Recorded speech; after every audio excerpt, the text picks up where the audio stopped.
CM எல்லாம் கூப்பிடுறப்ப திராவிட இனம், ஆனா மொழி சொல்லி கொடுக்கும் பொழுது தமிழர் இனம். இந்த டிராமாவை நாம் பார்த்துக்கிட்டே இருக்கோம். அன்பு சொந்தங்களே, இதையெல்லாம் வருகின்ற காலத்தில் நிறைய பேசுவோங்க ஐயா.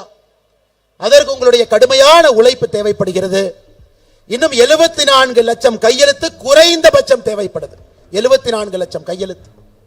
கடுமையாக எல்லா சொந்தங்களையும் பார்த்து இந்த கையெழுத்து இயக்கத்தை மாபெரும் ஒரு வெற்றி இயக்கமாக நீங்கள் மாற்றி காட்டி, தமிழகத்தில் தேசிய கல்விக் கொள்கை நம்முடைய பொன்னாரையா சொன்னாங்க, பாராளுமன்றத்தில் உள்துறை அமைச்சர் ஐயா சொன்னாங்க, தேசிய ஜனநாயக கூட்டணியுடைய ஆட்சி வரும் பொழுது சமக்கல்வி, அரசு பள்ளியில தனியார் பள்ளியில சமக்கல்வி தான் வரத்தாங்க ஐயா. போது நாம ஆட்சிக்கு வந்ததுக்கு அப்புறம் தனியார் பள்ளிக்கு நம்ம அனுமதியே கொடுக்க போறது இல்லை. எதுக்கு தனியார் பள்ளிக்கு அனுமதி கிடைக்கும்?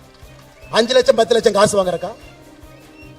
அரசு பள்ளியை மேம்படுத்தி ஒரு பள்ளியும் PM ஸ்ரீ பள்ளியாக மாற்றி, எப்படி அக்கா தமிழிசை சவுந்தரராஜன் அவர்கள் புதுச்சேரி ஆளுநராக இருந்த பொழுது ஒரே ஒரு கையெழுத்தை போட்டு எல்லா அரசு பள்ளியும் புதுச்சேரியில ஒரே நாளில் CBSE பள்ளியாக மாத்தி காட்டிட்டாங்க.